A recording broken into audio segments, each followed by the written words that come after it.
తెలంగాణ రాష్ట్ర రాజకీయాల్లో మరో పెద్ద వివాదం తలెత్తింది. రాష్ట్ర మహిళా శిశు సంక్షేమ శాఖ మంత్రి కొండా సురేఖపై నాంపల్లి ప్రజాప్రతినిధుల కోర్టు నాన్ బెయిలబుల్ వారెంట్ జారీ చేసిన విషయం వెలుగులోకి వచ్చింది.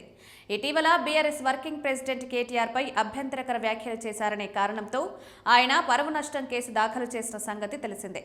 ఈ కేసు విచారణ జరుగుతున్నప్పటికీ కోర్టు నిర్దేశించిన తేదీల్లో సురేఖ హాజరు కాని పరిస్థితి ఏర్పడడంతో న్యాయస్థానం కఠిన నిర్ణయం తీసుకోవాల్సి వచ్చింది.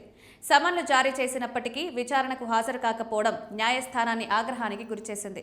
ప్రజాప్రతినిధి అనే పదవిలో ఉన్న వ్యక్తి కోర్టు ఆదేశాలను పట్టించుకోవడం లేదని భావించిన న్యాయస్థానం ఇకపై ఆమె తప్పించుకునే అవకాశం లేకుండా నాన్ బెయిలబుల్ వారెంట్ జారీ చేసింది.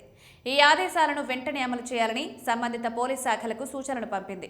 కోర్టు తదుపరి విచారణ తేదీని ఫిబ్రవరి 5గా నిర్ణయించి ఆ రోజున మంత్రి సురేఖ తప్పనిసరిగా వ్యక్తిగతంగా హాజరు కావాలని స్పష్టం చేసింది. ఈ పరిణామం వెలుగులోకి రాగానే రాష్ట్ర రాజకీయాల్లో తీవ్ర చర్చ ప్రారంభమైంది. కేటీఆర్, మంత్రి సురేఖ మధ్య మాటల యుద్ధం గత కొద్ది వారాలుగా నడుస్తున్న విషయం తెలిసిందే. కేటీఆర్పై ఆమె చేసిన వ్యాఖ్యలు రాజకీయంగా వివాదం సృష్టించడంతో పాటు లీగల్గా కూడా ఈ స్థాయికి చేరడం గమనార్హం. ఒకవైపు కేసును విచారణ కొనసాగుతుండగా మరోవైపు మంత్రి కోర్టుకు హాజరు కాకపోవడం ఈ వ్యవహారాన్ని మరింత సంక్లిష్టమైంది చేసింది. ఇదిలా ఉంటే ఈ కేసు ప్రభావం బీఆర్ఎస్ పార్టీలో కూడా స్పష్టంగా కనిపిస్తోంది.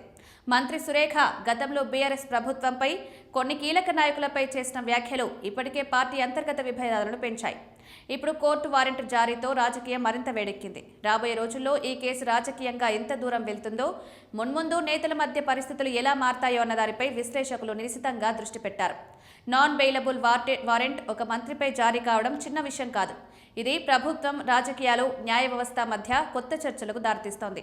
ఈ అంశంపై మంత్రి సురేఖ, ఆమె న్యాయ బృందం ఏ విధమైన నిర్ణయం తీసుకుంటారు, రాజకీయ స్పందన ఎలా ఉండబోతుందన్నది చూడాలి.